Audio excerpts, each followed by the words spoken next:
Hello बच्चों, welcome to the Krishna इमर्स, जहाँ मैं लेकर आ रहा हूँ 9th क्लास के लिए न्यूटन बैच, जिसमें होगी बहुत सारी साइंस, बहुत सारी मस्ती और बहुत सारे प्रैक्टिकल्स। तो देखो बच्चों, बहुत बार क्या होता है कि अचानक से बच्चों से ये क्वेश्चन पूछ लिया जाता है कि साइंस होती क्या है, और बच्चे एकदम अटक जाते हैं बताने में। हम ज़्यादातर जिस सब्जेक्ट के बारे में पढ़ते हैं उस सब्जेक्ट के बारे में हमें पता होनी चाहिए। हम साइंस शब्द की जो उत्पत्ति हुई है उसके बारे में देखेंगे, किस तरीके से आया। साइंस वर्ड जो है ये हमारा लैटिन भाषा यानी लैटिन लैंग्वेज है, लैटिन लैंग्वेज जिसमें इसको बोला जाता है सिंटिया। क्या बोला जाता है इसको? सिंटिया, जिसका मीनिंग होता है लैटिन लैंग्वेज में जानना, जानना। और आपने बहुत बार देखा होगा कि इसको हम विज्ञान भी बोलते हैं साइंस को, पर आपको ये नहीं पता होगा कि विज्ञान किस भाषा से लिया गया है। तो विज्ञान वर्ड जो है, साइंस को हम विज्ञान भी बोलते हैं हिंदी में, पर विज्ञान वर्ड जो है ये हमारा संस्कृत भाषा से लिया गया है। किससे? संस्कृत भाषा से, जिसमें ये जो विज्ञान वर्ड है ये दो शब्दों से मिलकर बना होता है। अब वो दो शब्द कौन से होते हैं? नंबर ये होता है हमारा वी प्लस ज्ञान, वी प्लस ज्ञान में, जिसमें वी का मीनिंग होता है विशिष्ट, जिसमें वी का मीनिंग होता है हमारा विशिष्ट, और ज्ञान का मतलब होता है ज्ञान। अर्थात यानी हम विशिष्ट ज्ञान को ही क्या बोलते हैं? विज्ञान, जो किससे लिया गया है? संस्कृत भाषा से। साइंस की जो मेन डेफिनेशन है, यानी अगर आपसे कोई पूछने लगा कि साइंस क्या होती है, तो नॉर्मली ये तो हो गया कि साइंस कहाँ से बना है, कैसे इसकी उत्पत्ति हुई है। मेन डेफिनेशन जो होती है वो होती है ये, मान लो आपको पता होगा कि नेचर में जो होता है बहुत सारे इवेंट होते हैं। अब इवेंट भी कैसे होते हैं? जैसे मान लो आप किसी बॉल को बैट से मारते हैं तो एक पैराबोलिक यानी इस तरीके से कर्व में जाती है, या अगर मान लो आप किसी ऑब्जेक्ट को ऊपर की तरफ फेंकते तो ऊपर को फेंकने के बाद वो नीचे आ जाते, वापस वो ऊपर ही क्यों नहीं जा पाता, क्यों हो पाता है। तो इस तरीके के इवेंट्स के बारे में अच्छे तरीके से पढ़ने के लिए, वो भी किस अच्छे तरीके से मतलब कैसे, जैसे यानी इन सभी इवेंट्स को एक सीरीज में अच्छे से पढ़ने को ही हम साइंस कहते हैं। नॉर्मल हिंदी में जो डेफिनेशन है इसकी वो ये है कि प्राकृतिक घटनाओं के बारे में क्रमबद्ध और सुसंगठित ज्ञान जो होता है वो हमारा साइंस कहलाता है।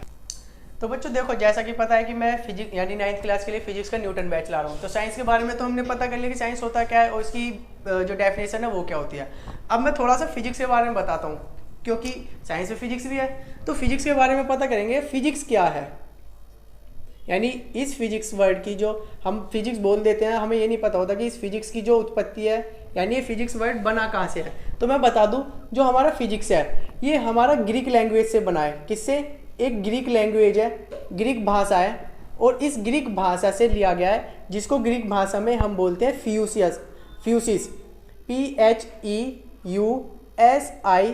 जिसको बोलते हैं फ्यूसिस।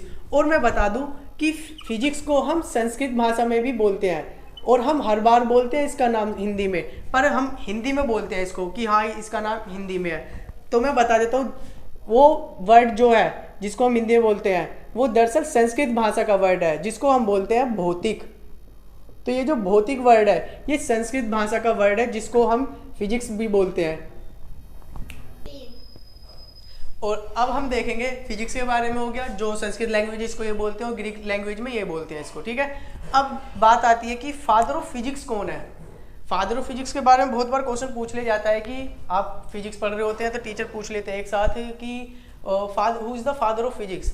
तो नॉर्मली कुछ हैं जिनको उनके एक्सपेरिमेंट के अकॉर्डिंग उनके फादर ऑफ द फिजिक्स कहा बोला गया है। तो मैं बता देता हूँ fathers of physics.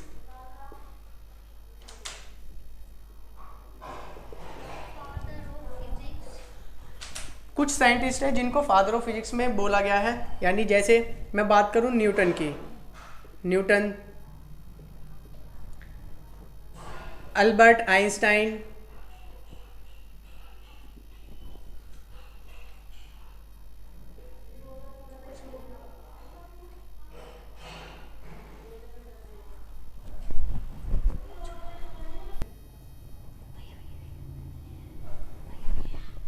Albert Einstein. और बात करें तो तीसरे की, जैसे गैलीलियो, GALILI, गैलीलियो, ये होते हैं।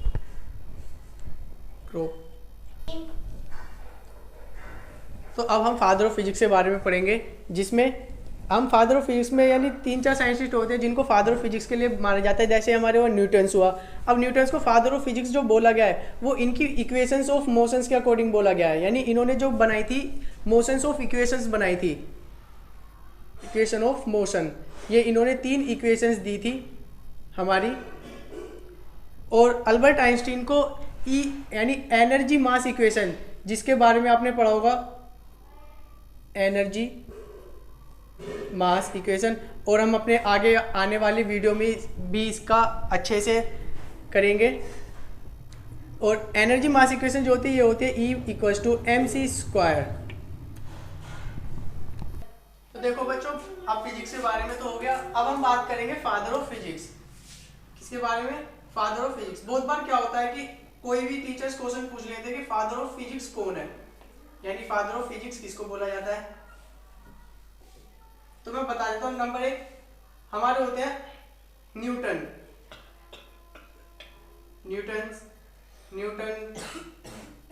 Albert Einstein.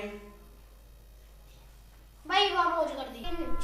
तो देखो बच्चों, अब हम बात करेंगे फादर ऑफ फिजिक्स के बारे में। बहुत बार क्या होता है कि बच्चों से पूछ लिया जाता है कि फादर ऑफ फिजिक्स कौन है। तो अब मैं बताने जा रहा हूँ फादर ऑफ फिजिक्स कौन है।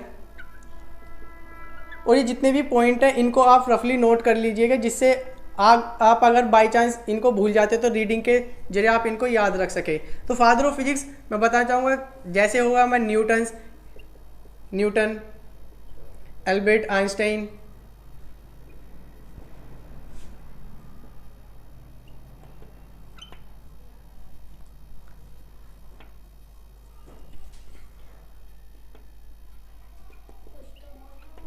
Albert Einstein.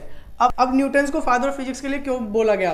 क्योंकि इन्होंने जो न्यूटन्स ने हमारी इक्वेशंस ऑफ मोशन दी थी, इन्होंने 3 इक्वेशंस बताई थी मोशंस के लिए, जिसके बारे में हम आने वाली वीडियो में चर्चा करेंगे।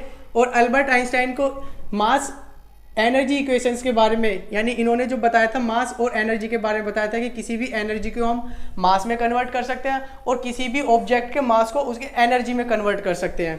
तो वो जो इक्वेशन होती है वो होती है E=mc²। तो इन्होंने ये इक्वेशन दी थी। जो न्यूटन ने हमारी 3 इक्वेशंस ऑफ मोशंस बताई थी।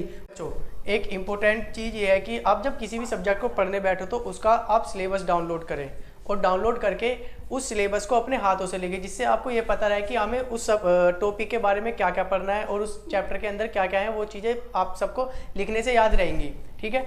और बाकी का मैं सिलेबस अपने डिस्क्रिप्शन में शेयर कर दूंगा। And thank you so much for watching this video. I hope you will like this video.